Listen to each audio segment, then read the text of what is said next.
Magandang hapon mga kabay. So ayan, ito na po yung pang-apat ko na repair mga kabay. 1, 2, 3, 4. Ayan, pang-apat po ito. Ayan. Bali ito mga kabay, old model ito mga kabay, P1181 Black & Decker. Ayan, wala po itong hammer, drill lang po ito, tsaka may reverse, may variable.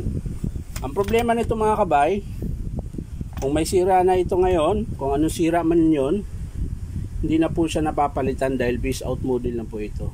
So titingnan na lang natin mga kabay kung anong sira. Ayan, nakasaksak po yan mga kabay. Maingay din po ito mga kabay. Ayan. Parang umunguya ng yelo. Ayan. Ayan. So titingnan natin mga kabay. Tara, samahan nyo ako. So ayan mga kabay, naluwagan ko na po yung screw. So bubuksan na natin mga kabay.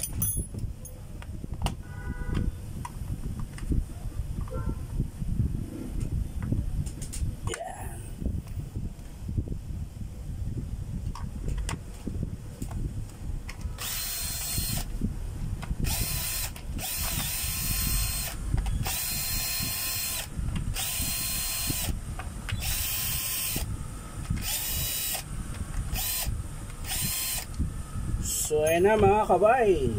Ayan. So maliwanag po sa sikat ng araw ang sira mga kabay. Ito po.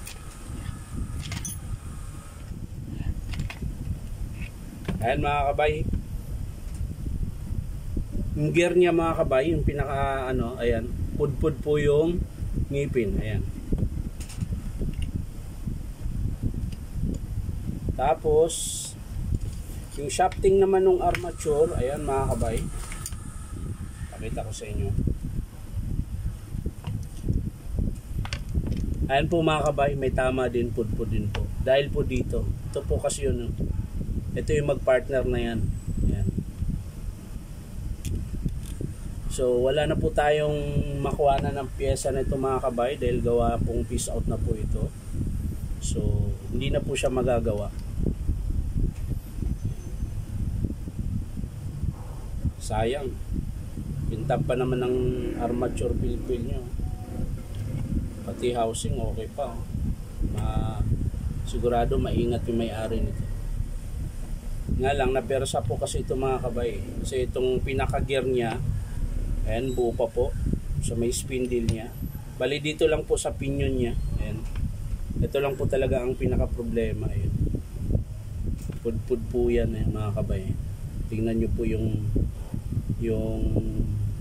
ngipin po nung gear. Ayan. Tingnan po sa dito sa taas okay pa, pero pagdating dito mga kabayan, putput na po. Pati po yung shafting nung armature. Ito din po, putput din po. So yan lang mga kabay, hindi ko na ipapakita kung paano buuin kasi sigurado po wala na po talaga ng magagawa. So yan lang mga kabay, ang sira po niya armature tsaka gear. Ayan, gear pinion ang tawag nito mga kabay, gawa nung meron siyang maliit na gear. Ayan. So yan lang po mga kabay, maraming salamat. Bye bye.